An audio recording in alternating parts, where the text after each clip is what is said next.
नमस्कार। आज हम देखते हैं 12th क्लास के लिए जो नेगेटिव सेंटेंसेस हैं, जो यूपी बोर्ड 12th क्लास के लिए नेगेटिव सेंटेंसेस। तो नेगेटिव सेंटेंस 12th क्लास के लिए हम कैसे बनाएं, तो कुछ यहाँ पे हम नियम दे रहे हैं इनके द्वारा।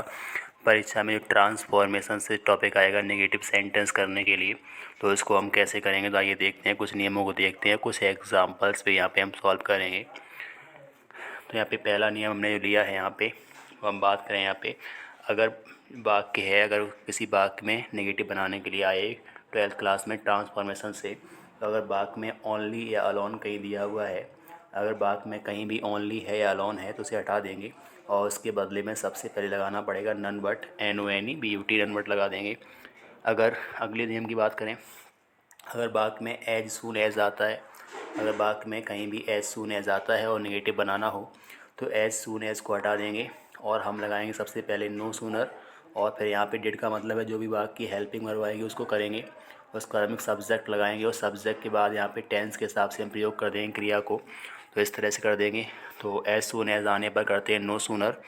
अगले नियम की बात करें, अगर वाक्य हमारा पॉजिटिव डिग्री में है तो उसको हम कंपैरेटिव डिग्री में चेंज करके नेगेटिव बना सकते हैं, और अगर कंपैरेटिव डिग्री में है तो कंपैरेटिव से पॉजिटिव में चेंज करके हम नेगेटिव बना सकते हैं।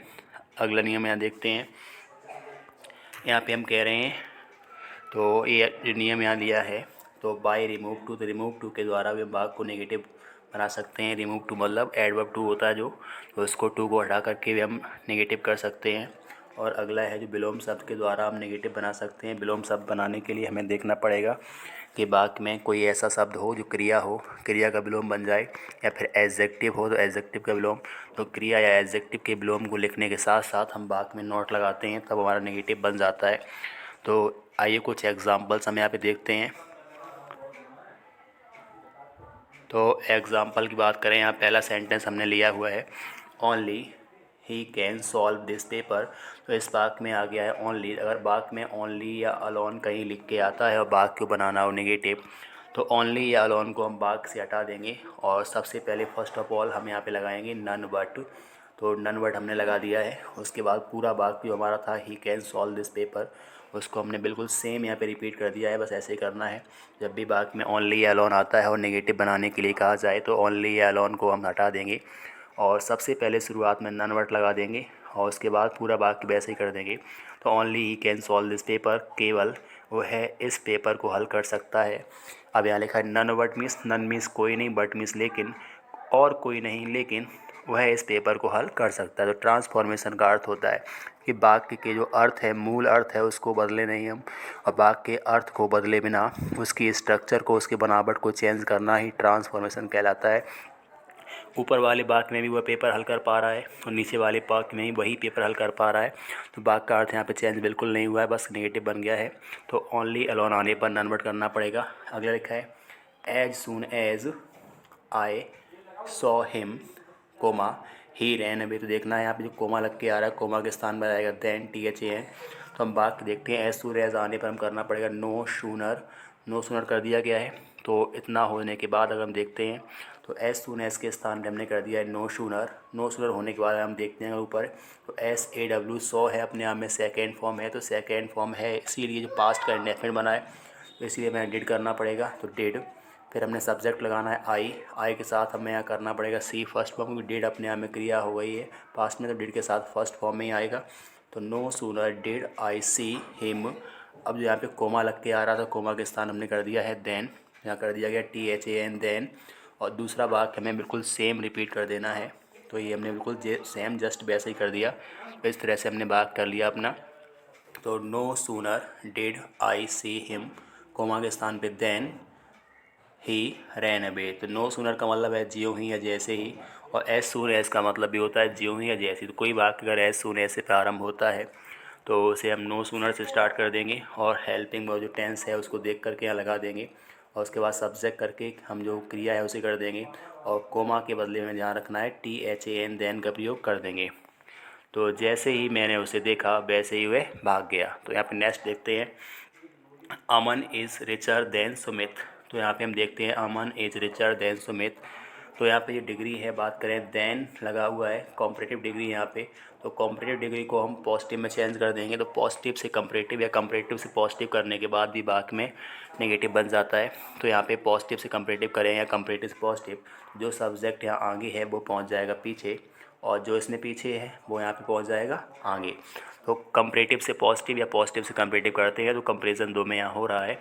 तो इसको हम सब्जेक्ट जो आगे उसे पीछे कर दें, पीछे उसे आगे कर दें, और दोनों ध्यान रखें सब्जेक्ट ही करने हैं। अगर ही होता तो हिम नहीं करना पड़ता, ही करते वहाँ पे।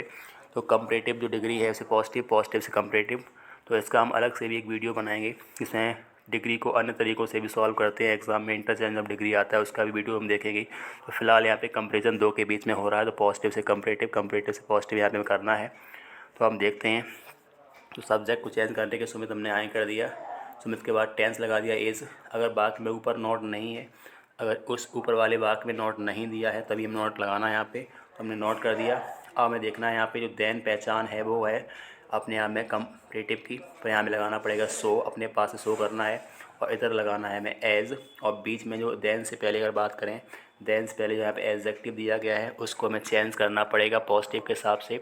तो रिचर का जो हो जाएगा अपने आप में बनेगा रिच, तो हमने कर दिया रिच। अब उसके बाद एज, फिर जो शुरुआत का था सब्जेक्ट वो हमने ले आए पीछे, बन गया अमन।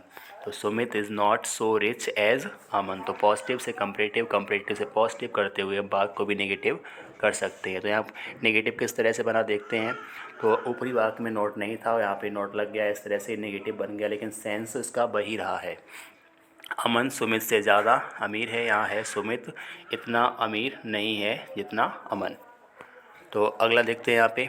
अगला जो वाक्य है वो है he is too weak to walk. तो इसको अगर हम करते हैं तो he is too weak to walk, तो इसको हम देखते हैं। तो हमने ही के स्थान पे ही कर दिया, इसके स्थान पे एज, टी डबल ओ के स्थान पे ये सो लगाना है यहाँ पे एस ओ। तो ये टू के स्थान पे एस ओ वाला सो आएगा, तो हमने टू के स्थान में कर दिया सो। और वीक लिखा हुआ है हमने बिल्कुल सेम वीक लिख दिया। अब जहाँ पे ये टी ओ वाला टू है और इन्फिनेटिव है पीछे, इन्फिनेटिव होता है क्रिया की फर्स्ट फॉर्म से पहले टू, तो क्रिया की फर्स्ट फॉर्म से पहले टू आ रहा है, तो इस इन्फिनेटिव से तुरंत पहले हमें लगाना पड़ेगा दैट। और दैट करने के बाद जो यहाँ शुरुआत में सब्जेक्ट है वही सब्जेक्ट हम यहाँ फिर कर देंगे। और विशेष बात है, अगर ये हमारा प्रेजेंट में वाक्य है, तो प्रेजेंट में वाक्य है तो हम इस सब्जेक्ट के बाद कैन नॉट लगा देंगे। अगर वहीं इज़ एम आर की जगह अगर वॉज बार लगा होता तो कैन नॉट के बदले करना पड़ता है हमें कुड नॉट। तो अभी क्या है यहाँ पे, अभी हम देखते हैं फिलहाल इसका जो राइट आंसर की बात करें, he is so weak that he can not. और कैन नॉट लिखने के बाद टू के बाद जो बचा हुआ है वो डायरेक्ट हमें यहाँ से पूरा पूरा कर देना, जितना भी हो उतना कर देंगे यहाँ पे। तो he is so weak that he can not walk. तो यहाँ पे मुख्य करेक्शन की बात देखें तो केवल हम करेक्शन कर रहे हैं, टी डबल ओ लिखा है उसके बदले हम यहाँ पे कर रहे हैं सो। और सो हो जाने के बाद जब यहाँ पे टी ओ वाला इन्फिनेटिव स्टार्ट हो रहा है तो बाम लगा रहे हैं अपने पास से दैट। और दैट करने के बाद हम नया सब्जेक्ट कर रहे हैं, और नया सब्जेक्ट जो है वो हम बाग के सब्जेक्ट को ही देख के यहाँ पे ला रहे हैं। और उसके बाद हम यहाँ पे लगा रहे हैं कैन नॉट। अगर यहाँ पे इज एम आर है तो कैन नॉट आएगा, अगर यहाँ पे शुरुआत में वॉज भर दिया कुड नॉट आएगा। अब उसके बाद वॉक बचा है, वॉक कर दिया, इसलिए हमारा वाक्य बन गया he is so weak that he can not walk. तो वह इतना कमज़ोर है कि वह चल नहीं सकता है। नेक्स्ट हम देखते हैं, यहाँ लिखा है Rohit is an intelligent student. तो इसमें अगर हम बात करें Rohit is an intelligent student, तो यहाँ पे इंटेलिजेंट अपने आप एडजेक्टिव है, तो इस एडजेक्टिव का विलोम बन सकता है। तो अगर विलोम बनाएंगे तो या तो हम बनाएंगे क्रिया का या बनाएंगे एडजेक्टिव का। तो हमने लिखा रोहित को रोहित कर दिया, इसका एज नॉट और लगाना पड़ेगा हमें, और आ लगा दिया, और इंटेलिजेंट बन गया स्टूपिड, और स्टूडेंट मतलब स्टूडेंट। रोहित एक मूर्ख छात्र नहीं है, तो वहाँ ऊपर कह रहे हैं Rohit is an intelligent student, Rohit एक बुद्धिमान छात्र है। तो रोहित जब बुद्धिमान छात्र ऊपर है तो यहाँ कह रहे हैं रोहित मूर्ख छात्र नहीं है, मतलब वही अर्थ आ रहा है इसका। तो इस तरह से बात में नेगेटिव बनाएंगे, तो नेगेटिव के लिए हम यहाँ देखते हैं विलोम शब्द जो करने की बात करते हैं वो या तो बनाएंगे एडजेक्टिव का, क्रिया बनाएंगे क्रिया का। तो इस तरह से हमने कुछ सेंटेंसेस को देखा है, नेगेटिव सेंटेंसेस जो 12th क्लास के लिए ट्रांसफॉर्मेशन चैप्टर के अंतर्गत आते हैं।